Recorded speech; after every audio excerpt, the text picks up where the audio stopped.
Pouvez-vous l'imaginer? Un monde sans larmes. Un endroit où les couchers de soleil ne s'estompent jamais dans l'obscurité et où les fleurs ne fanent jamais. C'était l'Éden. Dieu a sculpté un paradis, un jardin débordant de vie et de couleurs. Il s'y promenait à la fraîcheur du jour. Il a créé l'homme, Adam, de la poussière de la terre. Il lui a insufflé sa propre vie. Adam n'était pas seul. Dieu a façonné Ève, une compagne, une partenaire parfaite. Ensemble, ils cultivaient le jardin. Leur travail était joyeux, pas un fardeau. Leur relation avec Dieu était ouverte, directe et remplie d'une paix que nous ne pouvons qu'imaginer. C'était un monde épargné par le chagrin, la maladie ou l'ombre d'un dernier adieu. Dans ce monde parfait, Dieu leur a tout donné. Chaque arbre agréable à voir et bon à manger. Imaginez les saveurs, les textures, l'abondance pure de tout cela. C'était un don d'une générosité incommensurable. Dieu n'a rien retenu. Il voulait que ses enfants expérimentent la plénitude de sa création, qu'ils se délectent du monde qu'il avait fait pour eux. Il n'y avait qu'une seule règle, une instruction simple. Ce n'était pas censé être une restriction mais un rappel. Un rappel de leur relation. Cette instruction unique portait sur 2 arbres spéciaux au milieu du jardin. Soyons clairs sur une chose. Le fruit lui-même n'était pas magique. Ce n'était pas un morceau de pomme empoisonné ou une baie toxique. La Bible nous dit que quand Ève a regardé le fruit, il était bon à manger et agréable à voir. Il avait l'air délicieux. Il sentait probablement merveilleusement bon. C'était, à tous égards, un fruit parfaitement bon, créé par Dieu lui-même. Le problème n'était pas dans sa substance mais dans sa signification. Il représentait la seule chose que Dieu leur avait demandé de ne pas faire. Le manger, ce n'était pas pour satisfaire la faim, c'était franchir une ligne. C'était un acte de défi. Le serpent était malin. Il n'a pas commencé par un ordre direct. Il a commencé par une question. Dieu a-t-il vraiment dit? Il a semé une graine de doute. Il a fait paraître l'instruction de Dieu déraisonnable, mesquine. Il a transformé l'avertissement aimant en interdiction égoïste. Il a suggéré que Dieu avait peur qu'il devienne comme lui. Il a dépeint le Créateur comme rival, pas père. Il a vendu l'acte interdit comme illumination. Il a fait passer la désobéissance pour sagesse. Il a fait passer la rébellion pour liberté. C'était un chef-d'œuvre de tromperie, visant le cœur de leur confiance. Ève a écouté, elle a regardé, et elle a désiré. Elle a pris le fruit, elle l'a mangé, elle en a donné à Adam. Il l'a mangé aussi. Rien de spectaculaire n'est arrivé physiquement. Le ciel n'est pas tombé. La terre n'a pas tremblé. Mais quelque chose en eux s'est brisé. Le lien invisible de confiance était rompu. Ils ont choisi leur compréhension plutôt que la parole de Dieu. Le problème a toujours été le cœur. Immédiatement après leur choix, leurs yeux se sont ouverts. Mais qu'ont-ils vu? Pas la grande sagesse que le serpent avait promise. Ils ont vu leur propre nudité. Pour la première fois, ils ont ressenti de la honte. Ils se sont sentis exposés et vulnérables. La connexion pure et innocente qu'ils avaient à partager avait disparu. À sa place, il y avait la peur. Ils se sont empressés de se couvrir de feuilles de figuier, une tentative fragile de cacher leur nouvelle réalité. Quand ils ont entendu le son de Dieu marchant dans le jardin, ils ne sont pas venus à sa rencontre comme avant.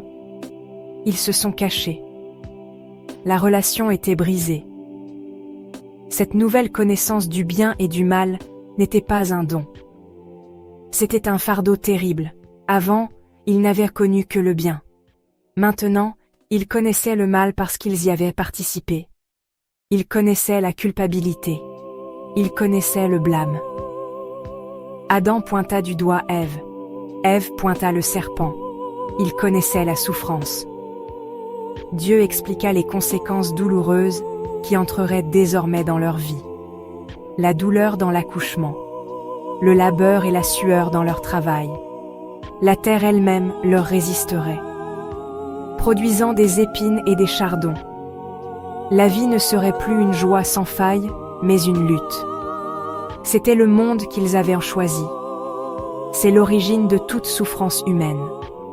C'est le résultat direct de ce premier acte de se détourner de Dieu.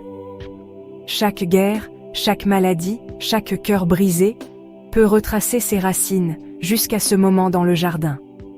Lorsque l'humanité s'est séparée de la source de vie, elle a introduit la mort. Cette séparation spirituelle est la racine de toutes les autres formes de mort. Face à cette tragédie, qu'a fait Dieu? Il aurait pu les détruire, il aurait pu les abandonner à leur choix. Mais il a agi d'une manière qui révèle son amour profond. Sa prochaine action n'était pas une punition, mais une protection. La Bible dit dans Genèse chapitre 3 verset 22, « Voici, l'homme est devenu comme l'un de nous, pour la connaissance du bien et du mal. Empêchons-le maintenant d'avancer sa main, de prendre de l'arbre de vie, d'en manger et de vivre éternellement. » Cela peut sembler dur à première vue. Cela peut sembler que Dieu retient une bénédiction. Mais regardez de plus près. C'est un acte de miséricorde incroyable. Imaginez vivre éternellement dans un état de brisement. Imaginez une vie éternelle remplie de honte, de culpabilité, de peur, de souffrance. Imaginez des corps qui vieillissent et deviennent fragiles. Imaginez des corps qui ne meurent jamais. Imaginez des relations à jamais brisées, une éternité de labeur, de chagrin et de séparation de Dieu. Vivre éternellement ainsi ne serait pas une bénédiction, ce serait une malédiction. Ce serait un enfer sans fin. Dieu, dans sa sagesse et son amour, refusa de laisser ses enfants enfermés dans un cycle éternel de douleur. Il les empêcha de rendre leur souffrance temporaire une condition permanente. Ainsi, Dieu plaça une garde angélique à l'entrée du jardin. Il bloqua l'accès à l'arbre de vie. Il ne le fit pas pour refuser le paradis pour toujours, mais pour empêcher d'immortaliser l'état déchu. C'était une quarantaine douloureuse, mais nécessaire. C'était Dieu qui disait « Je ne peux pas vous laisser vivre éternellement comme ça. Ce n'est pas la vie que j'avais prévue pour vous. J'ai un meilleur plan. » Cet acte était une pause.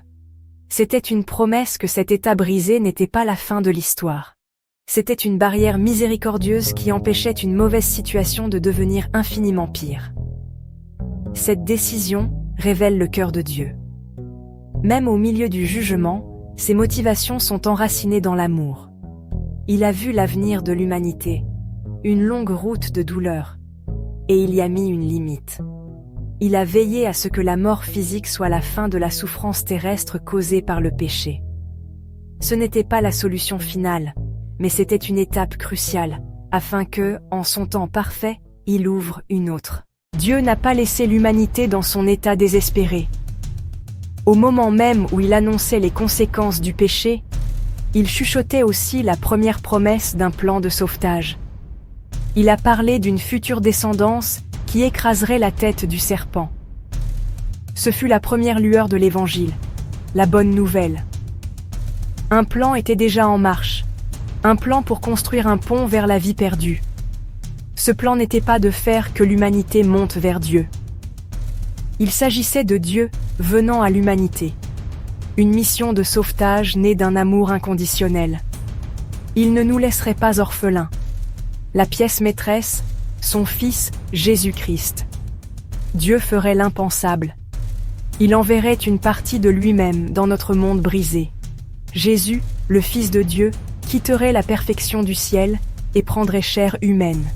Il mènerait une vie parfaite, d'obéissance et de confiance envers le Père, la vie qu'Adam devait vivre. Il guérirait les malades, il aimerait les exclus. Il dirait la vérité aux puissants. Il était l'image visible du Dieu invisible. Mais sa vie n'était qu'une partie de la mission. Le prix du péché, la mort. Une dette était due. Jésus est venu la payer. Lui, sans péché, est devenu péché pour nous. Sur une croix de bois, il a pris sur lui tout le poids de la rébellion humaine, chaque mensonge, chaque acte de haine, chaque moment d'orgueil. Il est mort volontairement la mort que nous méritions. Il a payé la pénalité, l'acte d'amour ultime. Dieu a absorbé la conséquence de notre choix pour nous offrir une porte de sortie. Il a racheté la vie qu'Adam avait perdue. Grâce à Jésus, la nature de la mort change pour les croyants. Ce n'est plus une fin terrifiante. La Bible la décrit comme un sommeil, un repos temporaire, une transition paisible, pas une punition effroyable. Quand un croyant ferme les yeux, il attend un glorieux matin. Il attend la résurrection, lorsque son corps sera renouvelé, et il sera accueilli dans une vie que la mort ne touchera plus. La mort a perdu son aiguillon. La tombe a perdu sa victoire. Grâce à la résurrection, le pont est assuré. L'œuvre est accomplie, le prix est payé, le pont est construit.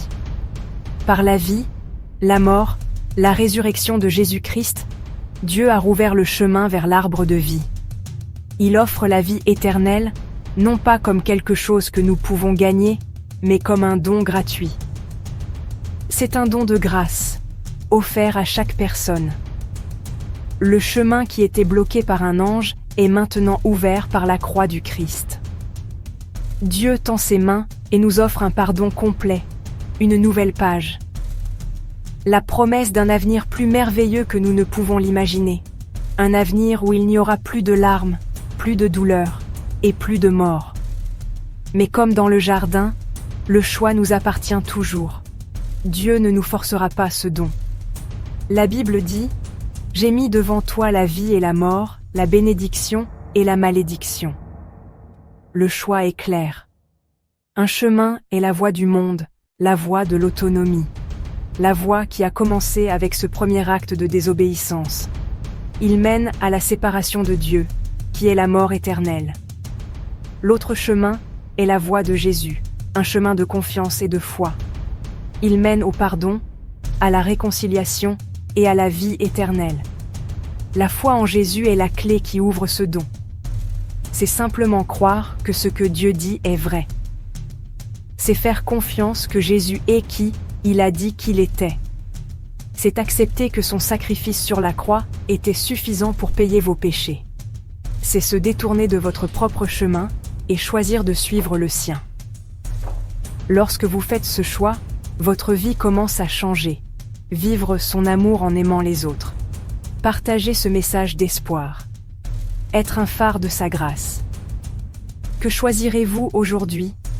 Dieu a fait tout le nécessaire pour vous ramener à lui. Il vous attend à bras ouverts. Choisissez de croire. Choisissez de recevoir son pardon.